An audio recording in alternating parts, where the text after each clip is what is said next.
Este podcast tem o apoio institucional da RBSEC.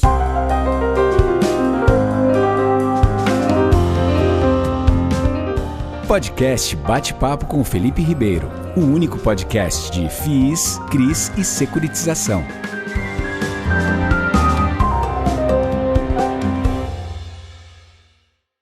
Boa noite, André Mazetti e Evandro Santos. Que honra! Fala, Felipão, tudo bem? Tudo Cara, bem? é um prazer enorme aqui, é um prazer enorme estar aqui nesse podcast e te trouxe o Evandro aí também para falar bastante aí sobre a nossa cabeça aí no nosso mindset de gestão. Fala, Felipe, prazer é nosso aí, esperamos ajudar aí bastante. Com certeza, né? Eu tenho começado, né, esse podcast falando que dessa vez a gente tem meio que como se fosse um subtema, né? E aí eu comentei com vocês o que a gente escreveu aqui e acho que isso dá muito o tom da nossa conversa e da capacidade de vocês e do que fazem aí, né? É lógico que a gente não precisa falar só deste fundo, que é o subtema, tá? Mas o que a gente colocou aqui, né? XP Asset, né? O FII com mais cotistas do Brasil, responsabilidade e capacidade. Então, André e Evandro, se você puder falar um pouco da carreira de vocês, né? Ainda que brevemente, para as pessoas saberem um pouco do histórico também, o fardo de conhecimento que já carregam, né? Não, legal. Bom, primeiramente é um prazer e uma grande responsabilidade, né? Gerir aí um patrimônio de um número tão grande de investidores, né, do mercado brasileiro. Acho que é muito do mindset da própria XP, né? Que vem com essa cultura aí de ensinar o investidor a investir melhor. Bom, falando um pouquinho da minha carreira, depois o Evandro fala aí um pouquinho sobre ele. Eu estou na XP há quase 5 anos, né? Hoje eu toco aí os fundos, sou gestora responsável pelos fundos de papel, os fundos imobiliários de papel. Então, meu foco aqui grande é crédito imobiliário.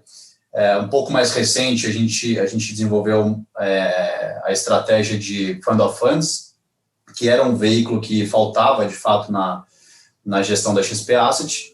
E nesse meio aí de meio de campo, ou seja, a gente faz operações bem estruturadas também, que são as famosas perguntas financeiras, que a gente vem alocando aí com bastante velocidade no Maxi Renda. Um pouquinho mais para frente a gente pode debater mais sobre esse tema. E aí, antes da XP, passei pela asset da RB Capital, né? A RB Capital é uma casa muito tradicional, principalmente no mercado imobiliário, né? Ou seja, faz um link grande entre o mercado financeiro e a economia real do mercado imobiliário.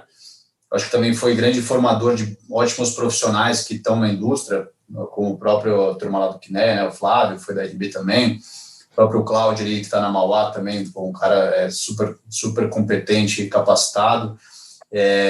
Enfim, tem na própria XP, né? Tem muitas pessoas que estão lá na XP, não só na XP Asset, mas também no IB da XP, que veio também da RB Capital. Então, realmente, é uma casa que formou vários talentos, né? E antes da RB Capital, trabalhei 4 anos e meio lá na Asset, e antes da RB Capital, passei pelo Family Office da turma da Ambev, né? Lá o Beto, Marcel e Jorge. Trabalhei 4 anos também ali, foi um grande aprendizado. E antes disso também trabalhei um pouquinho na Deloitte, que é uma consultoria aí famosa. Basicamente isso. Legal. Realmente, né?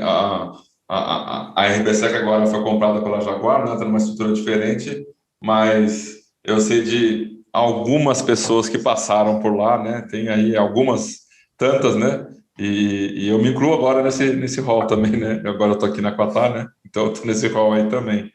E você? Especialista profissional.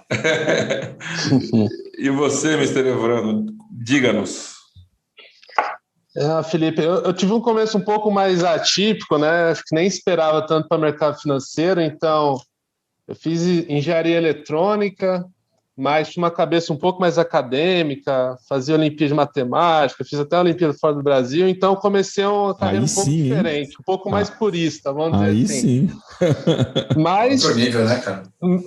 meu estágio foi todo em programação, desenvolvimento de software e culminou que foi desenvolvimento de software para mercado financeiro, chama ATG, não sei se todos conhecem, que é de algoritmos, high frequency e tal, e gostei muito do mercado, aquela coisa de sonho grande e tal, me encantou, comecei a trabalhar, daí eu fui para o BTG, trabalhei mais com uma parte um pouco mais também quantitativa, precificação, então, desenvolvimento de biblioteca lá para precificação de tudo, então, derivativo, opções, enfim, renda fixa. Depois fui para Capitalis, então também que é da mesma escola RB, cabeção, né? Só cabeção, né? Isso aí, poxa vida, realmente. Então, o Capitalis é o mesmo fundador da RB Capital, da Rio Bravo, então vivi um pouquinho dessa escola e depois fui para a XP, também, né, com esse sonho grande e tal, essa cultura, né, de BTG, de garantia lá atrás e tal. Inicialmente trabalhei mais ali na corretora, então fazia BI de renda fixa e depois também a precificação de renda fixa. Então, dado que são ativos não padronizados, então um pouco hoje em dia meio artesanal ainda, né? Cada papel um papel, tinha que montar, enfim. E tive a sorte aí de final de 18, agradeço ao André também, de que fui lá para a Asset, então foi até um pouco assim, vamos dizer assim, de sorte que no outro ano o mercado bombou muito, né? Então cresceu muito e é uma honra aí estar participando desse crescimento aí, desse trabalho todo. All my friends are heathens, take it slow. Wait for them to ask you who you know. Please don't make any sudden moves. Eu costumo dizer que CRI é igual alfaiataria, né? É tudo pano, linha e agulha, mas cada alfaiate que tem nesse mercado que é impressionante, né? E a gente vê diversos tipos de operações, né? André, assim, como é que vocês veem aí esse movimento de... Será que um dia teremos padronização em securitização aqui no Brasil? Porque a debentures foi um parto, né? Parto da montanha, quase 10 anos da Ambima batalhando para conseguir formar uma minuta padrão de ordem de cláusulas, né? Estamos falando ainda nem das cláusulas em si, só de ordem das cláusulas. E para a securitização no geral, qual é a visão que vocês têm aí disso? Eu sei que o desafio é grande, mas eu sou bem otimista. Eu acho que essa indústria vai evoluir bastante e tende a caminhar para esse lado, né? Porque a gente conversa bastante, obviamente, porque isso aí está no nosso DNA, né? A gente está sempre lendo o contrato, termo de securitização. E como aqui pela XP Asset a gente estrutura muita operação também, são os deals que a gente coloca dentro dos nossos fundos, né? Então a gente perde muito tempo, né? A gente investe muito tempo nesses instrumentos. Então é o que a gente chama, né? O jargão que a gente fala aqui, é o esgrima comercial, é o esgrima, bota isso, bota aquilo. Então o nosso sonho realmente é que isso seja que nem um produto, que nem um instrumento de derivativo, né? Um padrão, produto de prateleira ali, assim assado, e algumas condições básicas são realmente acordadas. Isso vai baratear bastante o custo de advogado, sem dúvida nenhuma. Isso vai economizar um tempo gigantesco.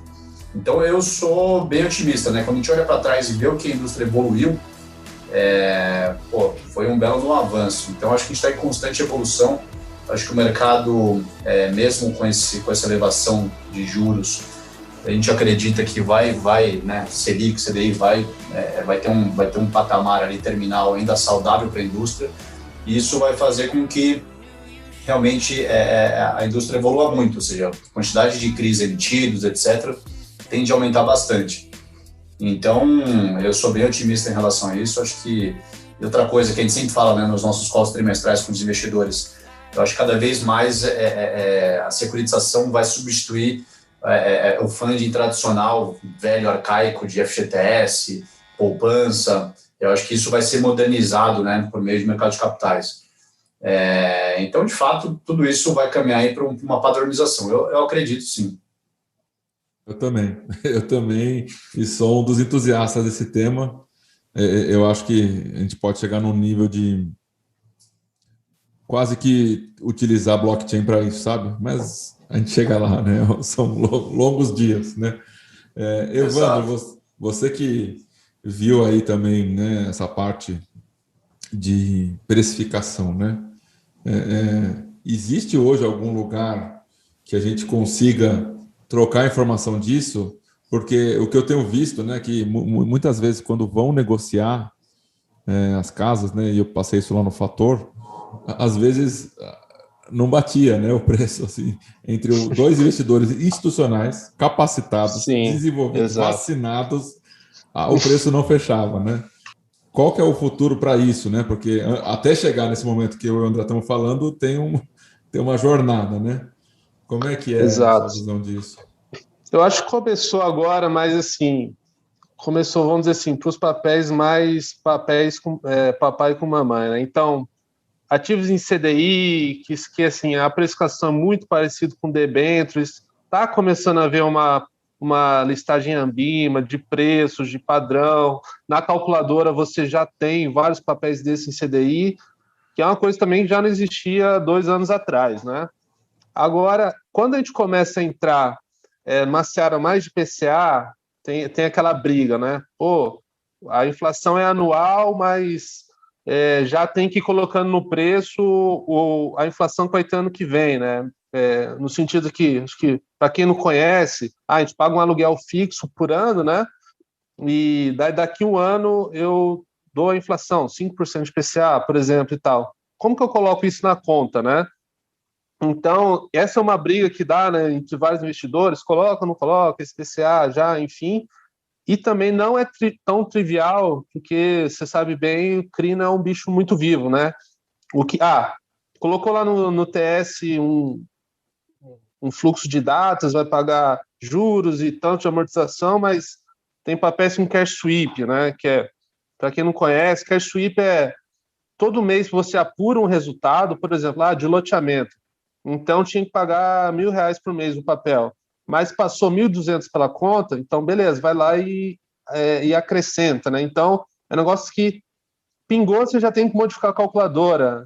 A calculadora funciona para trás, então assim é um pouco complexo. Os papéis mais simples já estão evoluindo. Eu lembro lá quando está na precificação e em fórum Ambima e tal, mas ainda tem um desafiozinho pela frente, assim. Não é tão automatizável, né? Vamos dizer assim. Tem visto aí, né, um movimento muito forte, né, do mercado, e isso vai ficar um pouco datado, o que eu vou falar aqui, né? Mas de inflação muito grande, né? E alguns fundos muito concentrados em inflação e concentrados em ativos de alto yield, né? High yield mesmo, né? Isso mudou bastante a indústria, né? Porque antes você tinha um médio dividend yield dos fundos, e quando esses fundos entraram forte e aumentaram seu tamanho, mexeu com a indústria, né? Como é que é a visão de vocês aí, Mazzetti? Como é que vocês estão olhando isso daí? E eu vejo com bons olhos, tá? Não estou achando ruim também, tá? É só que mexeu com a indústria. É o que você falou, né? Como se tivesse entrado de uma vez só, única e muito forte, uma categoria nova, né? Porque a gente olhava na indústria alguns fundos, todos, né? Alguns um pouco melhores, outros piores na relação risco-retorno, mas sempre com aquele retorno bem comportado, né? CDI alto, então você tinha ali aquela taxa, aquele dividend yield muito estabilizado, e aí a gente foi vendo um seguinte movimento, né? De 2016, pós-impeachment de Dilma, quando começou ali Michel Temer iniciando as reformas, né? Acho que o mercado ficou muito mais otimista, por consequência já começou a ter uma redução forte de Selic, a gente começou a ver um movimento migratório, né, para fundos imobiliários. E aí começaram a surgir realmente esses fundos mais high yields, principalmente esses fundos mais voltados à inflação. E aí, bem realmente, um pouco antes de pandemia, e acho que isso se intensificou bastante também ao longo de 2020, a inflação começou a ficar bem descontrolada, e aí, obviamente, aqui a gente tem uma política monetária, né, que teve que realmente gerar um estímulo, então derrubou ainda mais os juros, e aí começou a descontrolar de fato a inflação, e esses fundos foram beneficiados na veia, né? Então, a gente começou a ver o câmbio descontrolado, né? Ou seja, o real desvalorizou bastante por conta de vários motivos, mas acho que um motivo muito importante, juros baixos, começou a gerar fuga de investidor, crise também, obviamente, né, gerou fuga de investidor, e aí, dólar, né, influencia bastante commodity, por consequência, IGPM. Então, como todo mundo sabe, ou para quem não sabe, as carteiras de loteamento e carteiras imobiliárias, elas rodam a IGPM, né? A grande maioria. Rodavam, né? Agora as novas a gente tem visto mudar um pouquinho esse indexador. Já deu medo nas pessoas, né? Já deu um medinho. Exato. E aí a gente começou a ver, GPM próximo de 30, né? Etc. E isso foi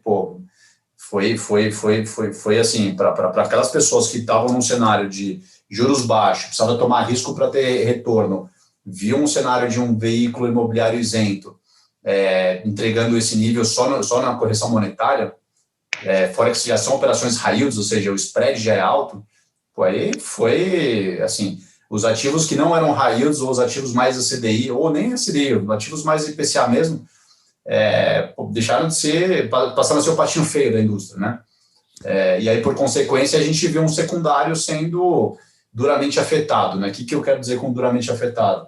Valores de mercado muito próximo ou abaixo do valor patrimonial. Então, todo o mercado ali realmente mirou ali, entre aspas, a bazuca para esses fundos high yields, a IGPM. E o que eu acho daqui para frente, né? Obviamente, isso não vai perpetuar, né? A gente já tem visto aí o Banco Central já está no segundo aumento de juros, né? Segunda reunião do Copom, já sinalizando mais aumentos. Já se fala de Selic terminal a 5,5%, 6% até 6,5% já para os próximos anos, e naturalmente isso tende a controlar a inflação. Então, obviamente, né, vai deixar de ser tão atrativo, não acho que vai ser, não acho que vai perder atratividade, porque são fundos high yields, né? Eles têm que entregar um retorno mais alto do que a média pelo nível de risco que tem ali dentro, né? Só que eu acho que a preocupação que eu e aqui o Evandro também acho que compartilha da mesma opinião, o mercado de fundo imobiliário é um mercado muito voltado para a pessoa física, naturalmente pela isenção, e eu acho que tem poucos profissionais, né, investidor profissional que pondera realmente o risco que está por trás. Onde eu quero chegar com isso? A turma olha muito retorno e não está olhando muito risco. E, naturalmente, high yield tem o risco ali que acompanha, não é à toa, não tem almoço grátis, né?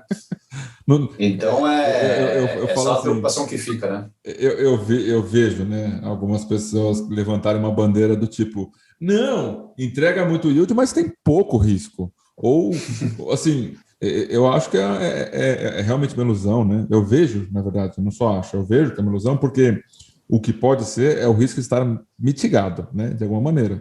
Mas ninguém vai achar uma mina de ouro que entrega X% e o mercado não corrigir, né? O mercado é eficiente. Então, se fosse realmente um negócio sem risco e com alto retorno, todo mundo iria para esse mercado e o risco, dado que se não fosse tão grande, as pessoas iam nivelar a taxa para baixo, né? Então, realmente não tem mágica, né? Another turning point, a fork stuck in the road. Time grabs you by the wrist, directs you where to go. So make the best of this test and don't ask why. Mazete, aproveitando ainda o que você está falando, eu tenho, né? Inclusive eu mesmo tenho desses fundos high yield na minha carteira, porque eu vejo que dá para compor uma carteira, né? Então, isso é uma questão de composição, né? Não quer dizer que eu vou pegar todo o meu patrimônio, vender minha casa e comprar um fundo. Não é isso, né? Como que vocês trabalham com essa questão da diversificação, né? Porque um dos fundos, né, que estão aí sobre a sua batuta, junto com o Evandro, né, é o MXRF. E eu vejo que tem uma diversificação, inclusive, de setores, né? Algumas casas, elas ficam... O MXRF é como um fundo híbrido, né? E isso traz diversificação, isso traz segurança também, né, para dentro da carteira. Como que é isso? Como é que é a visão de vocês nesse ponto? O que você pode falar para a gente disso? Claro, vamos lá. Acho que o Maxi Renda, primeiramente, só um ponto da minha última fala. Não é que a gente não gosta desses fundos high yields, tá? A gente gosta também, tendo na carteira pessoal. É isso aí. Mas é o que você falou, tem que saber compor e entender que você está correndo risco ali, né? Esse que é o ponto. Eu vejo muito lá, Maxi Renda, que tem uma base, depois a gente pode falar também, uma base de 10, né? E aí tem um outro fundo bem high yield da indústria também na mesma base 10, e eu vejo muito nas redes sociais a turma comparando. E aí? Aquele um contra o outro, né? Um versus o outro. Maxi Renda ou tal fundo? Assim, tem que tomar muito cuidado que é completamente diferente, né? Não é porque tá na mesma base de preço. Né? Não é nem exatamente. Eu acho que é feijão Eu acho que é feijão com carne aqui. Mas beleza. Sobre Maxi Renda, assim, o Maxi Renda é um fundo, de fato, tem 3 estratégias, como você falou, né? Ou seja, ele é classificado oficialmente como fundo híbrido, mas ele é um fundo que tem vocação de crédito, tá? A vocação, a DNA do Maxi Renda é um fundo de crédito. Então, as 3 estratégias que a gente tem no Maxi Renda, a primeira e principal são os CRIs. Então, é um fundo de papel. Hoje, nosso portfólio, a gente acabou de fazer uma oferta que a gente ainda está alocando caixa. Então, hoje a gente está com mais ou menos uns 75% do patrimônio alocado em CRIs, tá? Mas o nosso target é que isso chegue a uns 80%. Então, assim, o Maxi Renda vai, mesmo sendo um fundo híbrido com vocação de crédito, é um fundo que, de forma majoritária, vai ter alocação em CRI, tá? A segunda estratégia do Maxi Renda são permutas financeiras, né? O que são as permutas financeiras? É uma estratégia de desenvolvimento imobiliário residencial em que a gente mitiga os principais riscos do setor e a gente, né, com isso, tende a se beneficiar com os altos retornos do setor. Então, a gente não vai ter um retorno de equity em incorporação, ou seja, a gente não vai estar no mesmo risco do incorporador, na mesma empresa, na mesma SPE, correndo todos os riscos, ou seja, no amor ou no ódio. É um casamento, não é um casamento, enfim, a gente não está como se fosse um casamento, mas a gente tem ali um risco de desenvolvimento, que no final do dia, por mais que a gente coloque todos os mitigantes, a gente corre alguns riscos ali, né? Então, no final do dia, é uma operação que a equipe aqui tem muita expertise, né? Eu mesmo trabalho há praticamente 10 anos nesse tipo de business, tenho um time muito capacitado que também olha isso já há um bom tempo, tem uma boa experiência, e no final do dia a gente tem retornos que eu diria high yield, né? Retornos que giram em torno de inflação, mais 12, 13, coisas do tipo. E aí a terceira e última estratégia do Maxi Renda é o que a gente chama de book tático. Então não é o core do fundo, não é o coração do fundo, mas quando acontece alguma coisa no mercado de tela, enfim, na bolsa, na B3 ali, como a pandemia que a gente está ainda vivendo, a gente vai lá e reativa esse book para poder gerar ganho de capital num curto espaço de tempo. Então, assim, num cenário estabilizado de economia macro, etc., muito provavelmente a gente vai ter lá uns 80% em CRI e 20% em permuta financeira. Pô, teve uma crise, alguma coisa que a gente vê que está tendo desconto em excesso no mercado de fundo imobiliário, aí sim a gente vai fazer caixa, se não tiver caixa, para poder comprar fundos que a gente entenda que esteja mais descontados do que os seus fundamentos. Então, assim, em linhas gerais, o Maxi Renda é essa casa, é esse formato. E aí, se me permite só falar mais um ponto aqui. Lógico, por favor. Né, a gente, né, como eu falei, eu estou na XP há quase 5 anos e o Maxi Renda já existia quando eu entrei na XP, né, há pelo menos uns 2, 3 anos, desde 2012, né, entrei em 2016. Esse era um fundo, tem algumas pessoas no mercado que falam, ele era um FOF da XP Gestão, e aí depois virou um fundo de papel / híbrido. Na verdade, não. Esse era um fundo que ele tinha já essas 3 características, 3 books desde o início.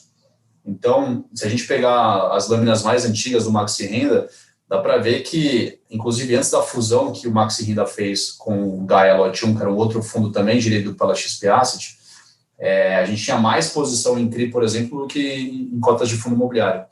E já tinha uma posição também, que é uma posição que hoje é uma posição que está marcada a 0 no Maxi Renda, que é um equity de desenvolvimento residencial na cidade de Goiânia. Então, assim, ele tinha exatamente os 3 books que eu tenho hoje em dia, na época que eu assumi a gestão desse fundo, né? Então, era um fundo lá tinha um book lá de desenvolvimento residencial, tinha um book de CRI e um book de FOF.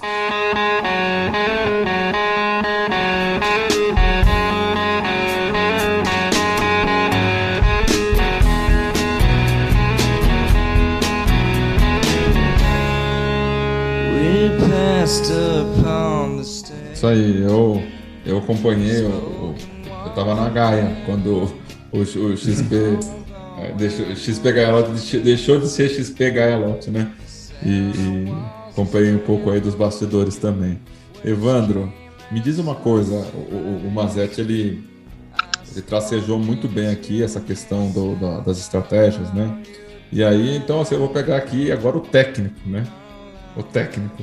As pessoas, né, em sua maioria, e vamos dizer que de um ano para cá são 1 milhão e 100 pessoas, de 3 anos para cá são 1 milhão e 100 pessoas novas investindo em fundos, né?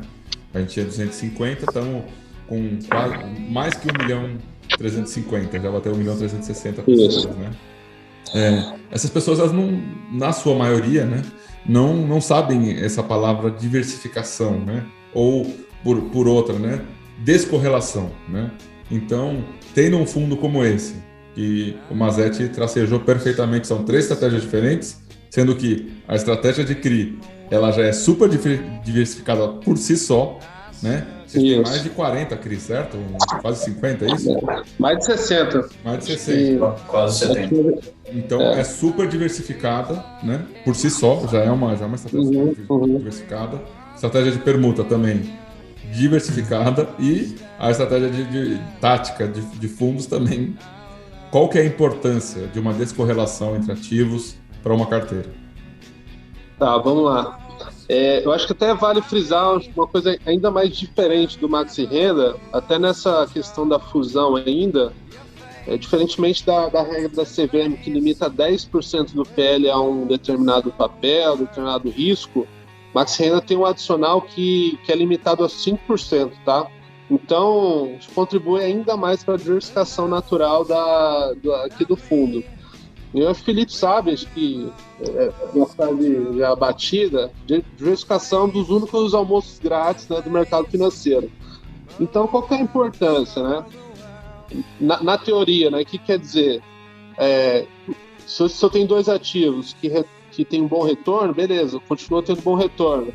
Mas, se um falhar, se eu tiver uma descorrelação, pode ser que um outro ajude a compensar, né? Que esse que é o grande almoço grátis, né? Então, se eu tiver ativos descorrelacionados, pode ser que na soma ali eu me saia bastante melhor do que se eu tivesse muito em um ou muito em outro, né? E como que a gente faz na prática um pouco dessa descorrelação e dessa amplitude de papéis e tal, variabilidade? Então, a gente procura separar em bastante setores. Então, setores que vão sofrer de forma diferente, em ciclos diferentes. Então, uma coisa que a gente gosta bastante, já vi o Felipe citando lá, o clássico, né, Howard Marks, né? Então, o mercado é cheio de ciclos, né? E crédito é um negócio que não é, o balanço hoje está muito bom, daqui 2, 3 anos a gente já não pode garantir. Então, papéis mais longos, por exemplo, a gente gosta mais de aplicar em setores muito, a gente chama aqui defensivos, né? Então, setores que vão sofrer menos, setores que sofrem menos de disrupção. Então, até vi o artigo ontem, né? Yahoo quase comprou a Google, desdenhou de comprar o Facebook, enfim, mas foi uma tecnologia que foi praticamente destruída, né? Vender na bacia das almas. Então, assim, quando a gente pega, mesmo que o balanço é bonito, enfim, a gente varia entre diversos setores, há empresas também que sofrem menos com essas variabilidades do ciclo, empresas que precisam investir muito menos. Por exemplo, são uma empresa que precisa investir muito toda hora porque um concorrente chega, enfim, a gente sabe que uma hora não necessariamente todo mundo vai aguentar, né, essa toada, né? Então, a gente diversifica assim também entre setores, como que eles reagem entre ciclos, enfim, que eu acho que no crédito não adianta olhar só o agora, né? Só o balanço bonito hoje, mas como que isso vai ser? Se o dólar subir, as importadoras reagem bem, mas os exportadores reagem mal, enfim. Então, assim, a gente procura, assim, não só falar que é diversificação, mas de fato, né? Mudar um ciclo aqui, colar, como que isso vai afetar quem a gente dá crédito, né? É um fundo imobiliário, mas no fundo aqui, igual o André falou, a essência é crédito, né? Então, a gente olha muito, muito isso todo o tempo, tá? Aí agora eu vou fazer uma pergunta, se vocês não quiserem falar do tema, tá tranquilo, tá? Eu gosto muito de analogias, né? Para mim, analogias facilita muito para o investidor que está iniciando, né? E eu vejo que muitas vezes tem pessoas que procuram, né? Tá procurando uma pessoa para casar, né? Daí encontra uma pessoa, não encontra, não deu certo. Daí encontra outra, não dá certo, até que ele encontra uma que dá certo, mas as experiências anteriores que não deram certo são fundamentais para que aquele relacionamento futuro dê certo também, né? Em crédito, isso é uma realidade também, né? Então, a experiência do sofrimento no crédito, ela é essencial para planejar o futuro e para ver problemas que no passado aconteceram e que naturalmente fortalecem as novas estruturas e deixam o gestor mais safo, né? Viu a dor, sentiu a dor, né?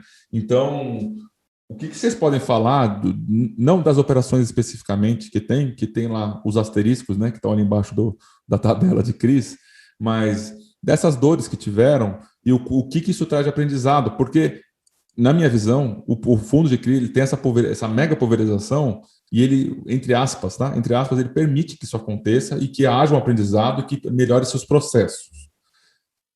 O André, o Evandro, o que quiserem... Tá, esse assunto acho que a gente vive, né, no dia a dia, porque assim, embora hoje o Maxi Renda tenha um portfólio muito high grade, a gente sofreu bastante principalmente quando assumiu a gestão do Maxi Renda, porque o Maxi Renda ele era até visto como o patinho feio da indústria, né? Primeiro que era como eu falei, um fundo antigo, a indústria de fundo imobiliário ela surgiu no momento, né, o primeiro boom ali que foi lá 2010 até 2013, mais ou menos. Surgiu num formato ruim, né? Muita desova, etc., muito fundo monativo, monousuário. Os fundos de papéis eram fundos pequenos, né? Menores. Não, muito RMG mal precificado também, né? Aconteceu. Exato, né? Os famosos lá, preço renda garantida e tudo mais. E aí, quando o jogo começava de verdade, a gente via que a situação era muito pior do que tinha sido planejado. Então, assim, quando assumiu o Maxi Renda, era um fundo que, né, a gente teve um trabalho difícil, além de resolver os problemas, ou boa parte dos problemas que tinham na época. Até hoje a gente ainda tem lá a assembleia, tem que resolver alguns pepininhos, mas graças a Deus é um negócio que a gente conseguiu domar bem, conseguiu resolver bem, e o que tem, né, o fundo está tão grande que representa nada, né, do portfólio. Então, assim, isso serve como aprendizado, porque quando a gente estrutura as operações, como eu falei, a gente origina muito deal, muito CRI para alocar nos nossos fundos, a gente que faz a estruturação, né? Tem um time de estruturação dentro da XP Asset e a gente veio e fala, peraí, já vi dar problema nesse negócio, nessa garantia, então vamos fazer diferente. Então a gente, por mais que a gente não morra de amor pelo ativo, porque a gente também tem uma gestão muito ativa de pensar em vender esse ativo no secundário para gerar um ganho de capital, né? Esse é o nosso trabalho, esse é o trabalho de um gestor de crédito também. Então a gente pensa que, vamos estruturar como se fosse casar até o vencimento, né? Porque se virar um mercado, etc e tal, tem o risco de eu ficar com esse ativo até o vencimento. Então, assim, tem que funcionar em qualquer tipo de cenário, em chuva, sol, tem que funcionar esse ativo. E além disso, assim como eu, como o Evandro também, que Capitalis e RB Capital, a gente brinca, são primos, né? São casas que são primos ali. A gente viu muita operação, entre aspas, aqui usando o jargão um pouco mais informal, muito raiz, né? A gente viu operações de tudo que era jeito, operações bem líquidas, operações com players com pouco nome. A gente viu a empresa de shopping dando chapéu em mercado, né, nos investidores. A gente viu operações que eram classificadas como high grade, e aí veio o Lava Jato e acabou com empresas que eram high grade, acabou literalmente, né, todo mundo sabe disso. Então, assim, a gente se deparou com problemas de estruturação na pior situação, que é quando você precisa correr atrás para recuperar o crédito. Então, assim, o gestor de crédito é o que a gente sempre recomenda, falam muito para a gente, principalmente em lives, o que você recomenda para o investidor? Ver o histórico do gestor, ver por onde esse cara já passou, quais casas, se esse cara já pegou algum pepino, porque, assim, é o que a gente sempre brinca, né? O trem sempre vai passar, quem estiver lá no trilho, assim, o crédito é exatamente isso, uma hora o trem passa. E sem dúvida, o mercado de CRI, ele traz esse almoço grátis que o Evandro falou, que é a diversificação, a pulverização. Mas, mesmo assim, a gente pensa que cada crisinho pequeno, vis-a-vis aquele tamanho de portfólio, ele tem que funcionar se tiver um estresse. Ele não é que, tem um excesso de resultado aqui, se tiver um problema, tranquilo, né, não vai afetar muito o resultado. Não, assim, a gente faz, realmente, quando a gente vai estruturar uma operação, mesmo que, por menor que seja aquele CRI, ele tem que funcionar numa situação de estresse. At home, drawing pictures of mountain tops with him on top, lemon yellow sun, arms raised in a V, and the dead lay in pools of maroon below. Isso aí, eu lá no Fator entrei em março. Em abril, eu já tinha identificado em março que 2 iam defaultar. Defaultaram os 2 em 3 semanas que eu tava no fundo. É realmente dói, né? Porque é onde a gente gasta mais tempo, né? Normalmente. A gente pode, cara, assim, a gente pode até depois falar de... Mas assim, a gente já viu todo tipo de exemplo de operação que deu besteira, assim, todo, de loteamento, entrou em operações pré-operacionais que não tinha nem sido aprovado na prefeitura. Por loteamento que não é aprovado, não é uma incorporação residencial normal no centro urbano. O negócio pode demorar 9, 8 anos. É mega complexo. A gente já viu de tudo aqui. Plano empresário no Nordeste, em que é uma terra um pouco mais... Sem nada contra, o Nordeste tem uma baita potência, mas dependendo da praça, tem uma certa informalidade para você registrar os imóveis, e essa informalidade ela funciona muito bem. O que eu quero dizer com isso? Tem imóvel que não tem registro nenhum, mas, se o cara quiser vender, ele vende, acha comprador e paga caro, porque é frente para o mar. Então, assim, isso pra gente que é na ponta do crédito, não dá nem para fechar uma operação dessa. Tem umas histórias de mercado, né? Uma das histórias que eu ouvi que é muito boa, foi lá, o fundo, né? Não vou falar qual fundo, não vou falar qual securitizadora, fez a operação, e aí falou, não, quem vai fazer a cobrança sou eu. E aí o cedente falou, tá bom, pode fazer a cobrança, né? Aí no primeiro mês ninguém pagou. Porque chegou um boleto, o cara não sabia que era aquele boleto, deixou lá e esperou o cedente passar para cobrar, né? Porque ele cobrava de casa em casa das pessoas, então... Cada uma. A região, né? A região é importante. Assim como tem o supermercado da região, que ele entende aquele cliente daquela região, é isso, né? Ter o servicer da região é importante também, né? O Brasil é complexo, essa que é a verdade, né? O Brasil cada estado é equivalente a um país, assim, quando você vai comparar com o mundo. É isso. Então, tem cultura diferente, tem práticas diferentes, tem formalizações diferentes, ou a falta de formalização. Não é para amadores, não. Só você podia acrescentar um ponto. Lógico. Que a gente sempre vê na teoria, né? Os 5 Cs do crédito, capacidade, colatra, blá, blá, blá, enfim. E tem um que a gente nunca dá muita bola, né? Que é o tal do caráter, né? Esse é o que eu dou mais bola, tá? Esse pra mim é o que vai. Não, exato. Assim, que a gente vê, não, o fluxo de caixa bate, não, a cobertura de juros é boa, o EBITDA é bom. Então na prancheta tudo cabe, né? Então na planilha ali. E eu acho que, graças a Deus, assim, a gente não passou nem o default nem nada no passado, mas teve gente que foi pedir para alguma carência, alguma coisa, e ali o caráter a gente viu que aflorou demais. Então, gente, você sabia que não precisava, que fazia jogo difícil, mas não precisava, enfim, não, tinha capacidade, sacava na física um dividendo gigante, mas não queria pagar um PMT de juros, enfim, então... Acho que um aprendizado, assim, um dos grandes que eu levei dessa crise é quando você sai um pouco de fato ali, eu gosto de matemática, né? Da conta ali, que fecha a planilha, mas o crédito também é muito disso, né? Então, crédito sabe, assim, com a confiança. Então, um aprendizado, assim, gigante que eu tive aqui, né, nessa crise, assim, o quão pesado, o quão preço que isso faz. No final, né, eu uso uma frase que eu nem sei quem que falou, mas eu tô repetindo, ela acho muito boa. CNPJ é feito de CPF. Não tem outra coisa, gente. CNPJ é feito de CPF. Eu lembro quando eu era estagiário ainda, a gente fez uma operação lá, fizemos due diligence, não conseguimos captar que tinha um laranja lá. Meu amigo, dá um trabalho que não é brincadeira. Não é brincadeira. E aí eu queria aproveitar, eu lembro... ouvir de vocês, né, que tiveram essas experiências dolorosas, né, e que aprenderam com elas, né, assim como eu também tive quando eu estava no Fator, quando eu também estava na Gaia, também tive essa experiência. Eu lembro que quando eu era estagiário, lá atrás, eu ouvi uma frase que marcou muito para mim, que uma pessoa de renda variável falou, não, crédito é binário. Ou é tudo dá certo ou é tudo dá errado. não tem meio termo, vai executar garantia, não tem garantia, daí não sei o quê. Então, assim, a pessoa é um pouco pessimista, né, com crédito. E eu vi ao longo da minha história que não é bem isso, né? Vocês confirmam isso para mim? Não é desse jeito que aquela pessoa falou? Não, acho que concordo com você, Felipe.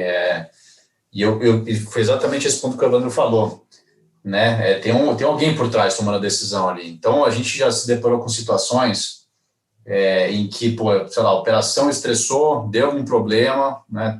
Não adianta puxar a corda senão da história, a gente não pode estourar a corda se der para resolver sem estourar a corda.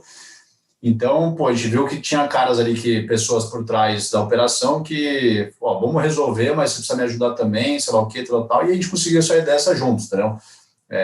Deu uma alongada, exigiu contrapartidas, tudo tem que ser ponderado, né? Ou seja, não adianta, por exemplo, se a empresa está apresentando um problema, só pedir, você tem que me dar prazo, você não vai aumentar a taxa, você não vai me cobrar nenhum waiver fee, né? Nenhuma taxa por estar renegociando. Eu falei, tá bom, beleza, você está ganhando tudo isso, o que eu tenho em troca? Então, assim, tem que ter um ganha-ganha, né, em tudo. Não adianta deal perfeito para uma parte e horrorosa para outra. Então, é um pouco do que o Evandro falou, assim, quando tem gente de mau caráter, é isso. Aí pode ser binário. Mas é por isso que no processo de diligência, nas reuniões de originação, a gente pega muito isso, né? Olho no olho, vê como é que é o cara, faz um cross-check ali daquela pessoa, pega referências da empresa, se já deu algum calor ou não no mercado, e até o processo de estruturação também, quando a gente está estruturando ali a operação, a gente percebe um pouco de como é que a companhia age. Daí a gente vira, eu falo muito com o Evandro, Evandro, isso aqui se já está dando essa dor de cabeça agora, imagina se a gente já discutir alguma coisa mais difícil ali na frente. Cara, vamos derrubar isso aqui. Então, é super delicado acontecer isso, né? Você já está lá em fase de estruturação, já gastou com o advogado, mas acontece da gente derrubar a operação porque é o caráter que a gente está descobrindo ali que não era exatamente o que a gente pensava. Teve uma operação... Eu acho que... Manda, Evandro, manda. Não, desculpa, choveu um pouco no molhado, né? Eu acho que também crise assim sempre aflora muito isso, né? Crédito é muito monitoramento, né? Então, acompanhou demais. Eu lembro que em março, né, André, a gente... Mesmo com esses 70 papéis, a gente sentou um por um, olhou, né? Apesar de a gente já acompanhar, mas a gente olhou um por um, caixa, tal, como faz. Alguns que eram mais linkados a projetos, com algum risco de obra, ligou um por um, como tá? A obra tá andando, estão te pagando, enfim e tal. E alguns que a gente viu que, cara, não, ele fala, não, tô conseguindo segurar a bronca e tal, mas sim, passava mês, o negócio dava uma piorada, diminuiu algum fluxo, alguma venda, enfim, mas sim, tudo a gente conseguiu a tempo hábil, o que precisou, conversar, enfim, entender. Então, de novo, reforçou a importância, né? Monitoramento mesmo em qualquer operação de crédito, né? Ainda mais as nossas são mais estruturadas, né? Então, vamos dizer assim, né? Então, a gente tem algum grau de liberdade, vamos dizer, para modificar alguma coisa aqui e acolá, né, nas operações. Essa palavra, né, crédito, né, ela vem de acreditar, né? A gente estava fazendo uma operação recentemente lá na RB Securitizadora. Chegou na hora de liquidar. O cara falou, não, mas veja bem, aquele FII que a gente combinou de pagar para a securitizadora, podemos pagar metade? A gente falou assim, pode parar. Daqui não vai continuar. Daqui não vai continuar. Não, veja bem, que não sei o quê. Quando vem com veja bem, quando tá bom, imagina quando estiver ruim, né? Então... Exato. A gente passou coisas muito parecidas, né, André? Tipo, o cara colocou o aval dele, com obrigação, enfim. Daí, na hora de liquidar, não, veja bem, tira aqui, vai dar tudo certo esse projeto. Pô, cara, vai dar tudo certo, então... Então coloca lá bem, né, pô? Qual o problema, né? Então... Não, a gente vê de tudo, assim, porque é isso, né? Assim, o fundo hoje é muito grande, então a gente, quando vai fazer uma operação, a gente tenta sempre ter o voto ali no papel, voto ativo no papel, ser majoritário, ou quando não for uma operação 100% nossa. Mas na crise mesmo, a gente se deparou com situações em que tem muito oportunista, né? Eu acho que a gente viu bastante isso, principalmente nas lives dos gestores de tijolo também, setores que nem foram tão impactados, ou pelo contrário, foram beneficiados, e o cara tentando renegociar preço do aluguel. Teve um escritório de advogado de mercado de capitais, o cara tava renegociando, cara. Assim, Sim. nos grupos. Ninguém mais quer fazer operação com ele. Poxa, tinha um grupo tem alguns, né, que eu participo desse de fundo imobiliário, mas veio tanto meme do cara, mas tanto meme, assim, que situação, a pessoa se coloca na situação, né? Porque alguém tomou a decisão de pedir, né? Alguém tomou, não, peraí, eu vou tomar essa decisão, eu vou pedir, meu amigo, virou piada. Tem que medir as consequências, né, o efeito colateral.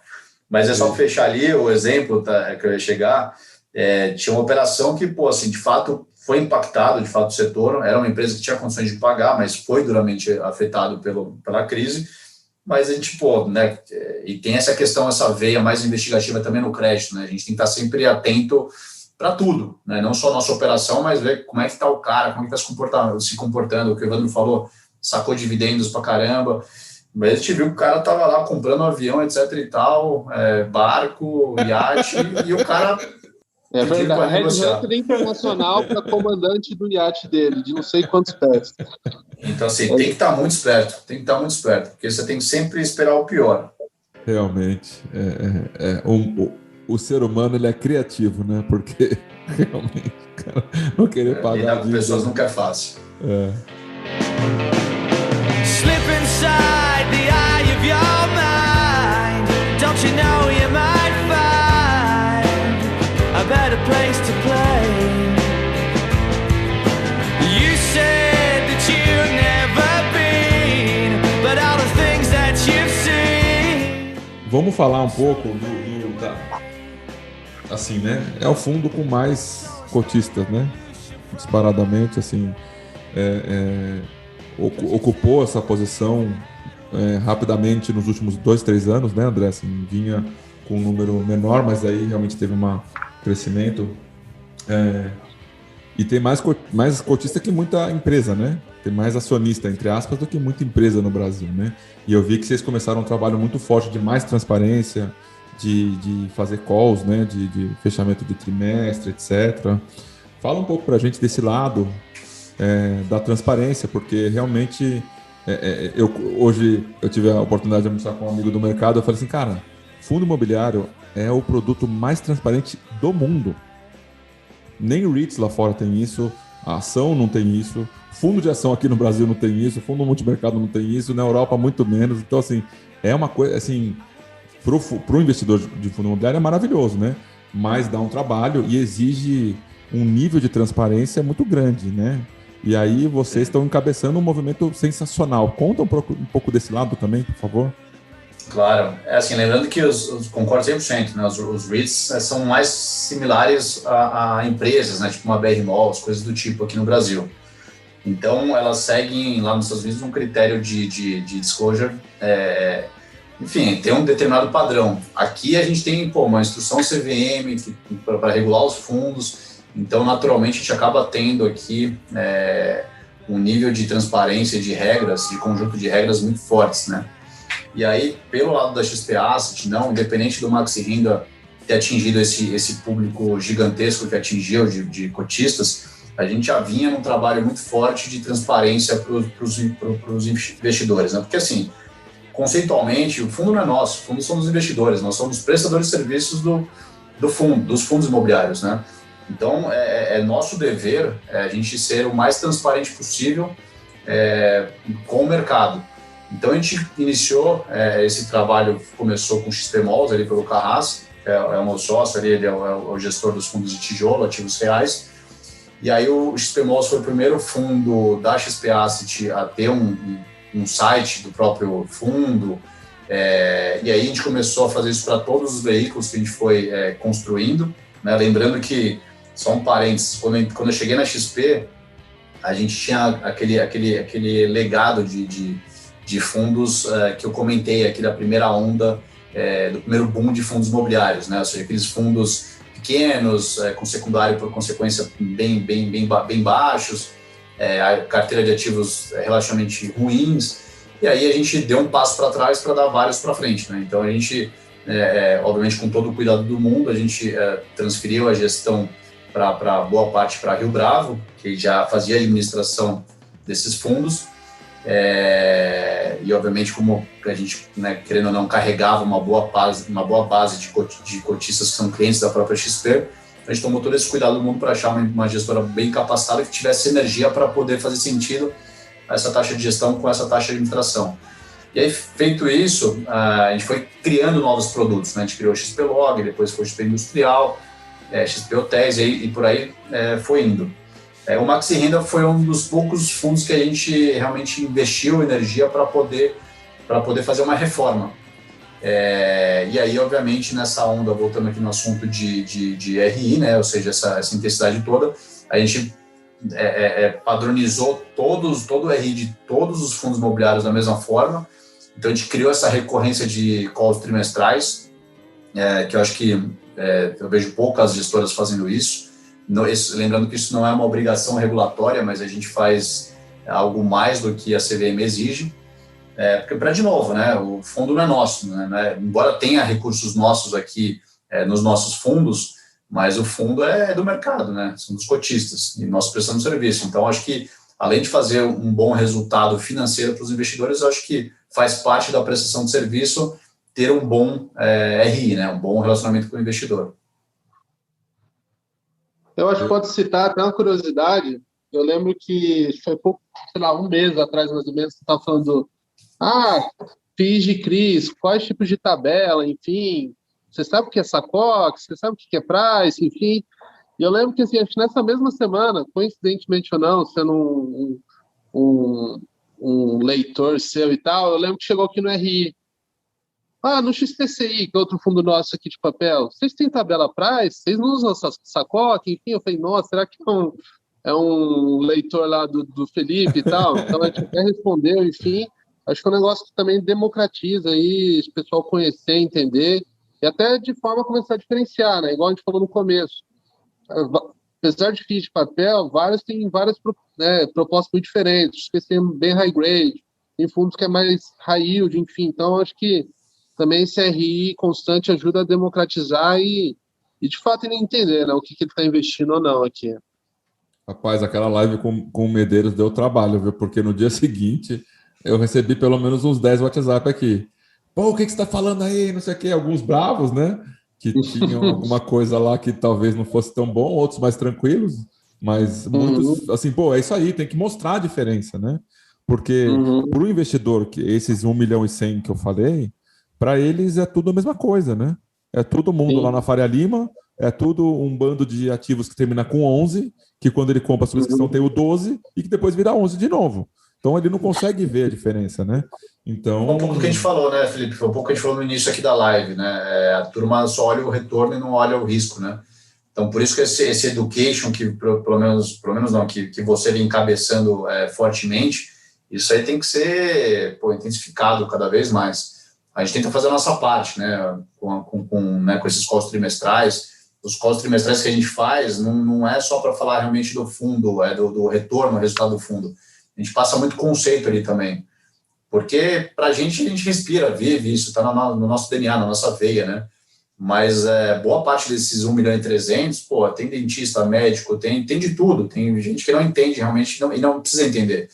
Quer dizer, não tem obrigação, né? E aí, quanto mais didático for aqui, quanto mais iniciativas nesse sentido, melhor vai ser para a indústria, para entender mais o risco que o cara está colocando a tua grana, né? Eu mesmo, eu não conhecia a tabela SACOC, e aí apresentaram para a gente um CRI SACOC, e aí eu fui modelar, né? Meu amigo, eu assustei. Quando eu vi, eu realmente assustei. Falei, gente, isso aqui não pode ter nada na carteira que seja isso aqui, né? Então, eu realmente... É perigoso. Eu dei um pulo na cadeira, porque acho que era 5 anos, a renda comprometida da pessoa saía de 10% para 20%. E aí eu falei, poxa vida, vai ter que aumentar muito a renda dele para conseguir pagar isso aqui. E além disso, desculpa interromper, mas esse conceito é super importante, mas coisa super rápida aqui. Além disso, é importante entender, por exemplo, né, quando você vai comprar uma carteira, a gente também tem a mesma cabeça, né? SACOC fica longe, etc., porque realmente é perigoso. Mas quando você vai comprar uma carteira e aí você vira e fala, pô, o que é? Price? Tá, é Price. Tá, e a concorrência, o que pratica? Não, é tudo SACOC, todos malucos. Não, fala, pô, peraí. Então, a chance desse projeto não vender ela é razoável. É também alta. Porque para quem não sabe, aqui essa COC é um pouco do que a gente está falando, né? Ela começa super barata e depois vai ficando muito caro, né? É diferente do que da SAC, né? Que é o financiamento imobiliário tradicional, que vai ficando mais barato ao longo do tempo. Então, quando você lança um projeto em que o seu concorrente, todos os seus concorrentes estão lançando tabelas super baratas, você tem um desafio de vendas, né? Então, tem que analisar também nesse aspecto. Não, aí o que a gente fez? A gente entra no Reclame Aqui para ver. Era uma chuva de reclamação, porque o que a empresa fazia? Ela fazia a tabela SACOC, e depois ela vinha e recomprava o lote do cara e botava para vender no stand do lado. E aí era um looping de venda de lote e as pessoas não conseguiam construir porque não conseguiam pagar. Impressionante, assim. Então, é o que vocês falaram, né? Assim, o ser humano ele tem uma capacidade, né? E você percebe no momento da estruturação. Ali já dá para sentir bem, né? Com a quantas anda aquela pessoa, aquela empresa, né? A gente está aproximando aqui de 1 hora da nossa conversa. Passa rápido, né? Nem parece que já foi tudo isso, né? Pô, demais. Evandro, eu sou entusiasta, né? O Rodrigo França, que hoje está na Devan, ele é um estatístico, né? E eu sou entusiasta desse tema, de utilizar robôs, né? Como você falou que fez alguma coisa nesse sentido, né? Lá atrás, né? E eu vejo que o futuro, né? Não sei se hoje, daqui 1 ano, 2 anos, é ter tudo o máximo possível automatizado, né? O quanto que você vê que isso pode impactar no futuro dos fundos de CRI e ligado também à transparência, né? Porque se você tem processos e controles automatizados, você consegue ter uma condição de fazer um relatório todo mês, no primeiro dia útil do mês, no segundo dia útil do mês, e se organizar o suficiente, com poucas pessoas, para fazer um relatório trimestral, porque isso eu tenho certeza, que se vocês não fossem organizados, vocês não conseguiriam, né? Então, o quanto que você vê que essa veia de programação e de controles e processos impacta, principalmente no fundo de CRI, que tem tipo 70 CRIs. Do lado do trading, eu acho que a liquidez está crescente, né? Então, eu acho que, não sei se dá para isso em grande escala, ter fundo de bilhão, acho que hoje em dia que o mercado comporte liquidez, né, para esses robôs, porque precisa de muita liquidez, né? Então, para abertura de mercado, fechamento, enfim, tem N estratégias, né? E ainda, querendo ou não, quem faz preço no mercado de equities ainda é muito institucional, né? E aqui não, varejo. Então, o yield vem mais rápido, mais alto no mês, porque o GPM vai estourar.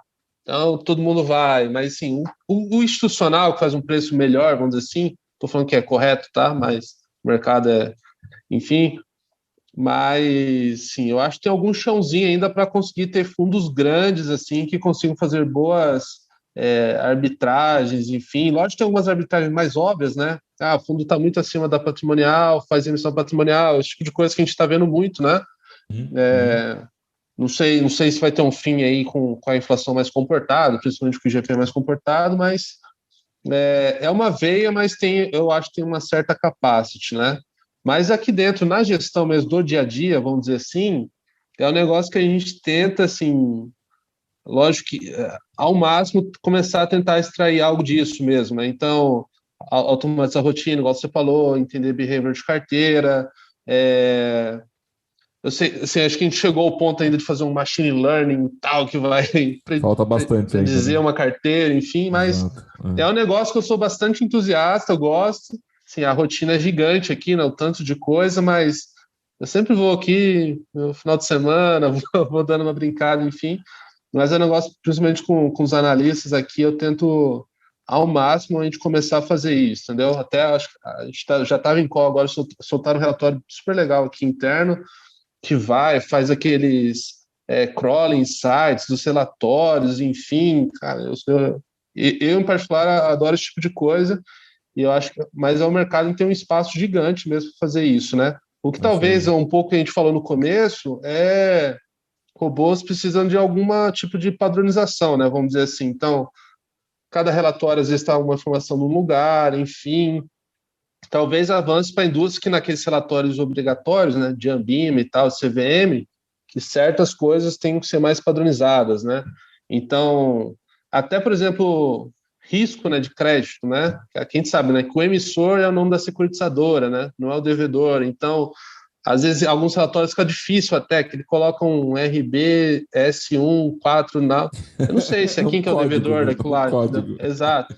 Código, acho que é uma coisa assim, que muito fundo muito grande que não coloca código do papel, entendeu? Então, assim, eu acho que isso vai ser bastante alinhado aí com transparência também, e essas coisas têm que andar um pouco junto, né? Para a gente conseguir extrair informação de qualidade, né? Que qualquer coisa de business intelligence, data mining, enfim, se a fonte está suja, né? Vamos dizer assim, ou está muito bagunçada, garbage in, garbage out, né? Então, a gente sabe que precisa avançar um pouco nisso também. Acho que meio que juntando tudo que a gente falou aqui até agora, Isso aí, tá? Isso aí. Mazete, o que você gostaria de deixar de algum recado, alguma coisa pro pessoal aí? Quer falar alguma coisa específica que a gente não falou? O microfone está aberto. Bom, só para fechar então, gostaria de agradecer bastante a participação. Sempre que você quiser chamar a gente, vai ser um prazer. Se quiser chamar todo mês, toda semana, vamos embora. Falar contigo é sempre muito bom, porque eu acho que é importante passar essa mensagem, esse education para o mercado, né? Eu acho que quanto melhor a gente educar esse investidor, que são as pessoas físicas no final do dia, melhor a indústria vai ser, né? Essa que é a verdade. Bom, queria agradecer a todos aí, reforçar, acho que também essa questão do canal de RI. A gente tenta sempre responder, a gente tem um SLA super rigoroso de responder em até 24 horas a todo tipo de pergunta, tá? Que eventualmente possa surgir. Sugestões de melhorias no relatório também, tipo, a gente já melhorou bastante o relatório com base em demandas como essa, né, Evandro? Direto é comum, nosso RI manda uma mensagem, por que vocês não soltam uma informação assim, assado? Às vezes dá, às vezes não dá. Se realmente for algo que a gente entenda que é melhor, a gente, sem dúvida nenhuma, muda. Então, acho que é interessante deixar esse canal aberto. E, de novo, obrigado por chamar aí a gente. É sempre um prazer falar com vocês. Valeu. Evandro, algum recado para os MXRF lovers? Que tem um monte, né? Vocês sabem, né? Vocês sabem que tem os defensores. Tem até camiseta. Tem até camiseta. Não, acho que o nosso recado a gente busca ser mais transparente possível e, de alguma forma, ajudar a educar, né, o investidor brasileiro, né? Assim, acho que esse é um pouco da raiz da XP. Mas reforçar o canal totalmente aberto também aqui, Felipe, se quiser fazer live de assuntos específicos, vamos falar sobre LTV, vamos falar sobre curva de juros, vamos falar o que você quiser que a gente faz. A ideia é deixar todo o canal aberto e reforçar aí nosso RI, igual o André já falou, e tudo que é melhoria. O que a gente vai abrir em relatório é o que for, sei lá, que a gente acha estratégico, enfim, sensível, de alguma forma, né? pode, que for sensível, não dá, realmente. Pode influenciar na gestão. Então, é isso. Passou muito rápido aqui. É rápido. Outro dia eu convidei uma pessoa e falou assim, mas 1 hora? O que eu vou falar 1 hora? A hora que deu 1 hora, ele falou, ué, já foi? Exato. Preciso falar um monte de coisa, né? Obrigado, viu, gente? Um abraço para vocês. Valeu mesmo. Valeu, Um grande abraço. Obrigado.